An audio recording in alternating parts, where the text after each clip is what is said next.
Chapter 13 Death in Memphis. Many people who wanted to change America began to ask questions about Martin Luther King's policy of non-violence. Was it possible to change things in America peacefully? The Black Panthers and the followers of Malcolm X did not think so. They thought that the only answer to white violence was black violence. One young black leader, aged Red Brown, said that violence was as American as apple pie. More and more young blacks agreed with him. There were riots in the black neighborhoods of cities like Detroit, Chicago, and Los Angeles. Young blacks joined gangs to protect their neighborhoods from the police and from gangs in other parts of the city. Gangs fought against each other. Guns were used and many young black men were killed. These killings made King very sad. He hated to see young black men killing each other. He understood why young blacks were angry, but he still thought that violence was not the answer. He tried to persuade young blacks to stop fighting each other and instead start fighting the government that keeps them in poverty. But few young people wanted to listen to him. They thought that Martin Luther King did not understand them. To them, he was yesterday's man. He belonged to the past. In 1968, King was tired. Speeches, marches, and protests had been his life for more than 12 years. He had won many battles. Black people were freer than they have been when he began his fight for civil rights. But he knew that there were many more battles to fight. Blacks were still poorer and less successful at school than whites. There were few blacks in important jobs. Young black people did not remember the battles King had won. They wanted more change, and they wanted it now. In March 1968, a group of workers in the city of Memphis, Tennessee, decided to stop work because they were badly paid. Most of these men were black, and they worked hard to keep the city clean. They asked Martin Luther King to help them with their protest. King agreed to march with them. The marchers wanted to protest peacefully, and they sang and held hands. But gangs of young blacks did not want to protest peacefully. They attacked the march, broke shop windows, and fought with the police. A young man was killed in the fight. After the march, King talked to the gangs. He explained what he was trying to do. He said that violence was not the answer. They needed to hold a peaceful protest. That was the only way that the workers could win. Some of the young men from the gangs argued with King. They say that times has changed and that peaceful protest did not work anymore. Finally, King persuaded them to join him. The gangs agreed to join the workers on the next march. They promised not to use violence. The date for the next march was April 5th. On the 3rd of April, King came back to Memphis and made a speech. It was full of hope. I have been to the mountain top, he said. I have seen the promised land. I might not get there with you, but we as a people will get to the promised land. On the next day, 4th April, King told his friends that he needed some air. He went out of his hotel room just after 6 o'clock in the evening. Suddenly, there was the sound of a gun. His friends ran outside and found King lying on the ground. Someone had shot him. Chase Jackson, one of King's young supporters, held him on his arms. An hour later, Martin Luther King died in a Memphis hospital. He was 39 years old. Chapter 14 Still Dreaming. Martin Luther King's death shocked Americans. Black Americans could not believe that they had lost their leader. At first they were shocked, but soon they were angry. "Go home and get your guns," the Black Power leader Stokely Carmichael told a crowd in Washington, D.C. There were riots in all the big cities in the USA. The rioters fought the police. 46 blacks were killed in the riots that followed Dr. King's death. James R. Wright, a white American, was arrested and went to prison for King's murder. But many people did not believe that Wright had attacked alone. They thought that white politicians had paid him to kill King. Even Coretta King did not believe that Wright had killed her husband. Martin Luther King's body lay in his father's church in Atlanta. Thousands of people helped to say goodbye to the man who led the fight for civil rights. Later, King's body was taken to lie beside his grandparents.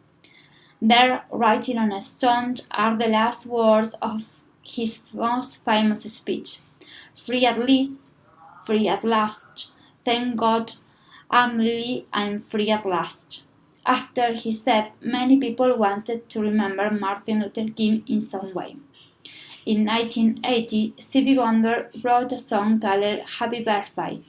The song said that King's birthday should be a holiday for all the United States. In 1983, a new law named the third Monday in January Martin Luther King Day, a new American holiday. On 20th January 1987, the first Martin Luther King Day, Stevie Wonder sang at a concert to give thanks for King's life. In the year 2000, all 50 states had a holiday on these days for the first time. What happened to the other people in the Martin Luther King story? Chick Jackson, who was with Queen when he was killed, stood for election as president in the United States in 1984 and 1985. Later, he worked for President Clinton and he was visited many countries for work for peace. Boy Scouts still work for civil rights but does not believe in guns and violence anymore. Malcolm X was shot dead in February 1965 and he was giving a speech at a meeting.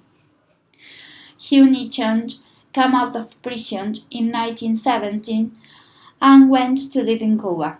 When he returned from Cuba, he left the Black Panthers after some trouble over money. He was shot dead in 1989 in gunfight over drugs. James R. Wright was sent to prison for 99 years. He died in Nashville in 1995 to the age of 70, still protesting that he had not killed Martin Luther King. Rosa Parks left Montgomery and moved to Detroit. She continued working for civil rights. In 1999, she met Nelson Mandela just after he left prison, and Mandela said that he often thought about her brave action while he was in prison. She was given the President's Medal of Freedom in 1998. She died on 25 October 2005, aged 93. Coretta Scott King began the King Center in Atlanta, Georgia, to continue her husband's work. For the rest of her life, she worked for peace and civil rights. She died on 31st January 26.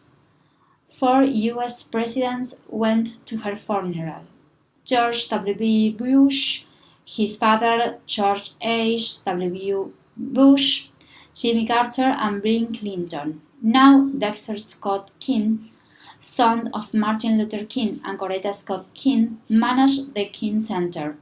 Martin Luther King's body was moved to the King Center, and now Coretta's body is there beside his. And Martin Luther King, what can we say about him today? More than 40 years since his death, has his dream of a fair and equal America come true? There are more Black Americans in important, powerful jobs than ever before. More than 300 American sisters are governed by Black leaders. On televisions, There are many black reporters and news readers. In 2001, Colin Powell became the first American Secretary of the Story for Foreign Africans. In 2005, Condoleezza Rice was chosen for the same job.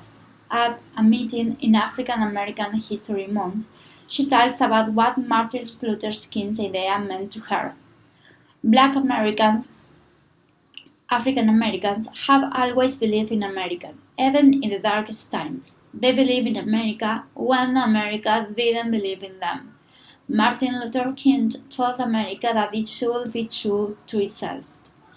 And finally, America did the right thing by African Americans. But only 59% of Black Americans are registered to vote. And the black vote is important, most of all when Americans voted for this president. In the presidential elections of 2004, when George Bush beat John Kerry, more than 90% of African Americans voted for Kerry. Martin Luther King's dream has not yet come true. Blacks and whites are not yet equal. Look at the young Americans who go to prison, cannot find a work, or die in street violence. For every white person who finds himself in this group, there are 5 blacks. Being black in America is like wearing shoes that do not fit. An African American writer has said, "You can get used to them, but they are not comfortable. That's the way it's always been. It's the way it always will be." The fight for civil rights in America has had many leaders. It also had other people who worked quietly for that fight. Many of those people were not well known at the time and nobody remembers them now. But for more than 10 years, Martin Luther King was the voice of those people. He was a great speaker whose words could persuade people. During the Bush boycott in Montgomery, one of King's followers said, "Dr. King, you have the words that we are thinking but can't say." And that is why we still remember Martin Luther King today.